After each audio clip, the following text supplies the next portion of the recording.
नमस्कार आप सभी लोगों को। आज एक हिंदी की छोटी सी क्लास लेके आया हूँ जिसमें मैंने कारक क्या होते हैं इनके बारे में बताने का प्रयास किया जा रहा है। कारक इंग्लिश में हम उसको केस बोलते हैं, है ना। हिंदी में कारकों की संख्या 8 मानी गई है। कितनी मानी गई है हिंदी में कारक की संख्या कुल 8 होती है। लेकिन सबसे पहले ये देखेंगे कारक की परिभाषा क्या होती है। कारक क्या होते हैं? संज्ञा या सर्वनाम का वाक्य के अन्य पदों से जो संबंध होता है। किसी वाक्य में संज्ञा या सर्वनाम का वाक्य में अन्य पदों से जो संबंध होता है उसे कारक कहते हैं। यानी कि संबंध को दिखाने वाले से, है ना। संबंध किस प्रकार का है? संज्ञा और सर्वनाम का अन्य पदों से, उसे क्या बोलते हैं? कारक से। हिंदी में कारकों को संख्या 8 मानी गई है। सबसे पहले जैसे एग्जाम्पल मैंने यहाँ पर लिखा हुआ है, राम ने रावण को बाण से मारा। एक सेंटेंस लिखा हुआ है ना।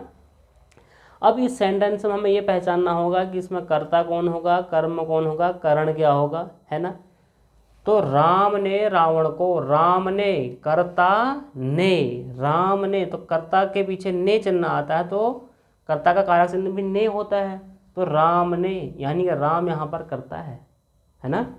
रावण को यानी कि कर्म, कर्म का कारक चिन्ह क्या है? को। तो रावण यहाँ कर्म हो गया। राम ने रावण को बाण से मारा। बाण, जहाँ भी इंस्ट्रूमेंट आ जाएगा, बाण आ जाएगा, तीर आ जाएगा, कैंची आ जाएगी, कोई भी उपकरण, हल होगा, ऐसे जो भी उपकरण के नेम ऑफ इंस्ट्रूमेंट जहाँ पर होंगे, उपकरणों के नाम होंगे, वो क्या होंगे अपने आप में? उपकरण। उप हटा दो, करण बचेगा। तो बाण क्या है यहाँ पर? करण है। तो कर्ता का कारक चिन्ह क्या होता है? ने। कर्म को, करण से, है ना। बाण से उसने, है ना, मोहन ने शाम के बाल कैंची से काटे, तो कैंची से, ये, है ना। तो करण मतलब उपकरण जहाँ भी आएगा वहाँ से कारक चिन्ह होगा। संप्रदान को के लिए, जैसे राम ने श्याम को किताब दी, राम ने श्याम को किताब दी, तो को आ गया वहाँ पर, है ना। और के लिए भी आ सकता है, ए भी आ सकता है, ए भी आ सकता है ना। अपादान, अपादान का मतलब अलगाव, अपादान का मतलब से तो है लेकिन अलग होने से मतलब है।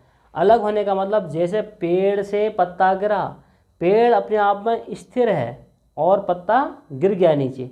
जो चीज़ जहाँ से अलगाव होता है, जो चीज़ स्थिर होती है, जो चीज़ फिक्स होती है, वो क्या होता है? वहाँ पर होता है अपादान। यानी कि पेड़ में अपादान है, पेड़ से पत्ता अलग हुआ, है ना। वह गांव से चला गया, गांव अपनी जगह है, वह चला गया, तो गांव वहाँ पर क्या है? गांव अपादान होगा, है ना। जो चीज़ फिक्स होगी, जो चीज़ जो चल के जा रही होगी, उसमें नहीं होगा अपादान। तो यहाँ पर पेड़ में है ना। इसी प्रकार से संबंध में का, के, की, रा, रे, री, ना, ने, नी जहाँ आएगा वो संबंध रिप्रेजेंट करेगा, मतलब रिलेशन एक प्रकार का। नेक्स्ट है अधिकरण मैं या पर।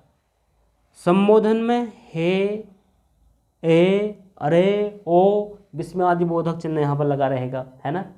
तो उम्मीद है ये छोटा सा पॉइंट आपको समझ में आया होगा। कारक संख्या 8 होती है। संज्ञा या सर्वनाम अन्य पदों से जो संबंध दिखाते हैं उसे हम कारक कहते हैं। कारक कितने हैं? 8 होते हैं। कर्ता ने, कर्म को, करण से, संप्रदान को के लिए, अपादान से अलग होने के लिए, अलगाव मतलब, संबंध काकेरी, रारेरी, नानेनी, अधिकरण मैं या पर, और संबोधन हे, अरे, ओ, इसमें आदिबोधक का चिन्ह होगा।